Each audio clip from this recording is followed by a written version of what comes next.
All right, so we're diving in deep today, and it all starts with, well, just a name, really. Mack Brown.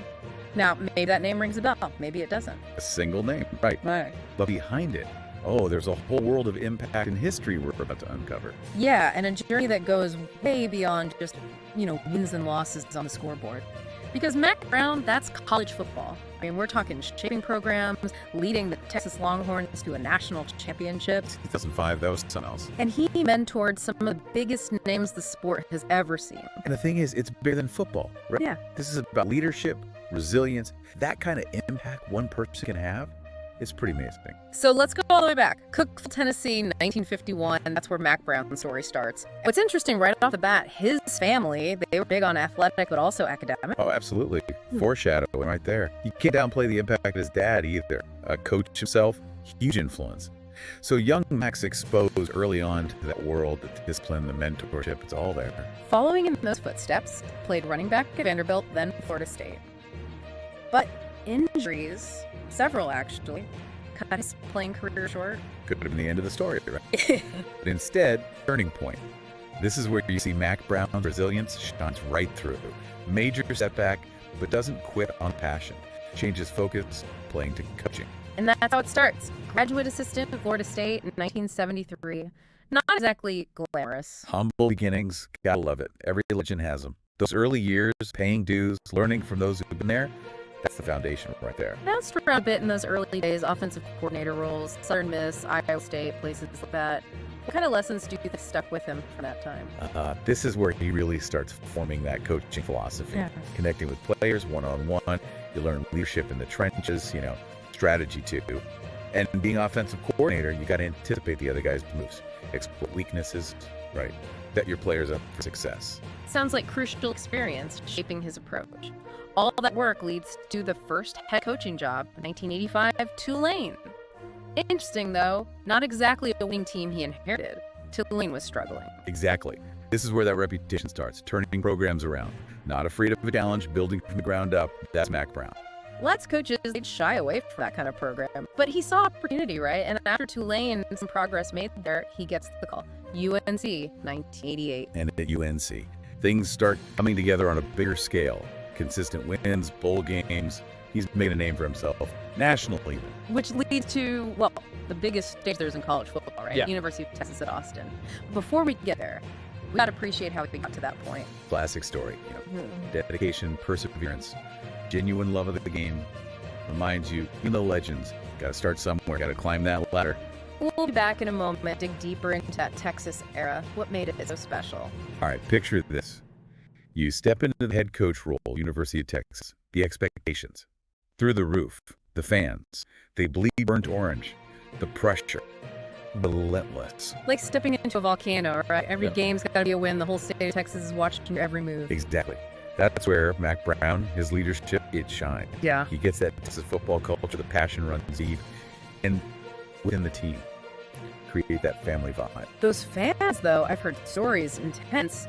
Did that ever seem to, I don't know, bother him? Get to him at all? Man, not one bit. If anything, he thrived on. Used to say that energy from the fans, it fueled the team. See, he understood. Texas football, it's more than just a game down there. It's tradition, pride for the whole state. And his players, they responded to that, knew he cared, not just about the athlete, but the young man, too. That's it. It went beyond the field. Academics, huge emphasis. Study halls, tutors, advisors, the whole 9 yards, even this graduating champions program.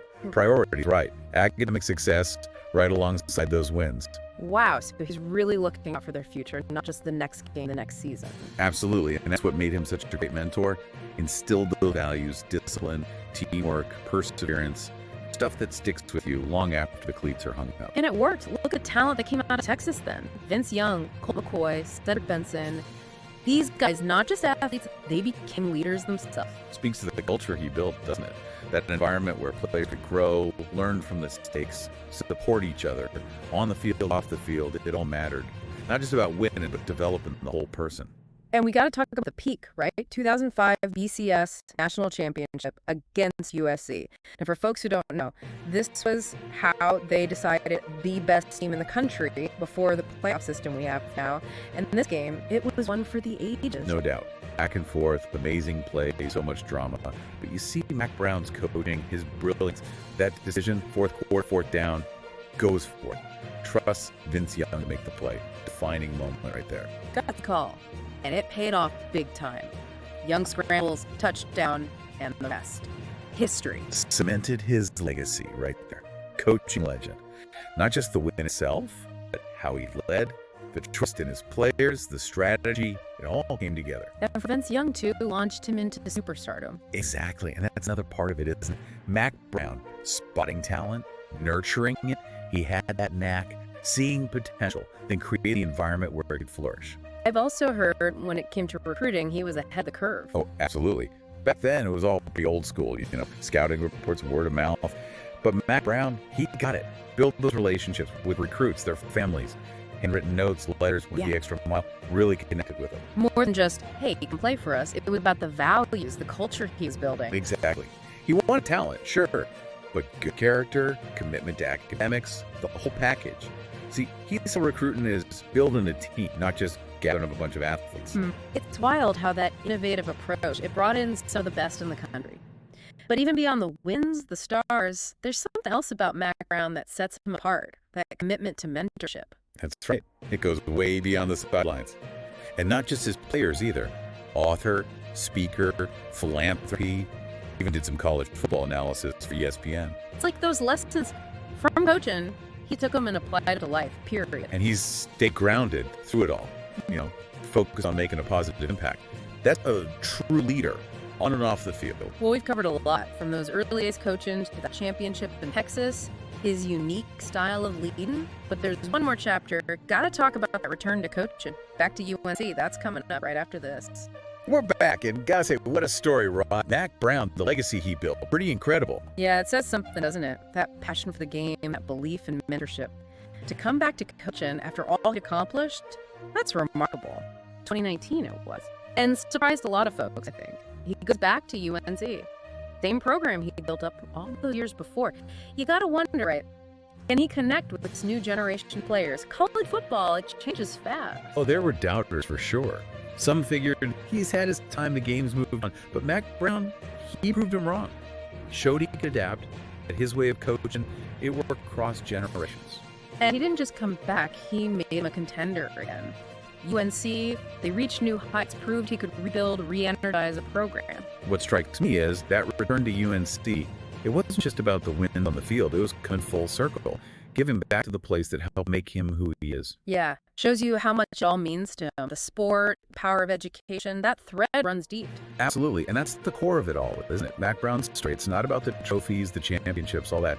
It's about the impact on all those players, coaches, even the fans. The lessons he passed on, the values, that legacy, it's on the field and off of it. Makes you think, right? Leadership, it's more than just being successful. It's inspiring others, help them grow, make it a difference. That's what it's about. Seeing that potential in someone, help them become the best they can be. So, as we wrap up this deep dive into Mack Brown, I'm left with this question. What can we learn from his journey?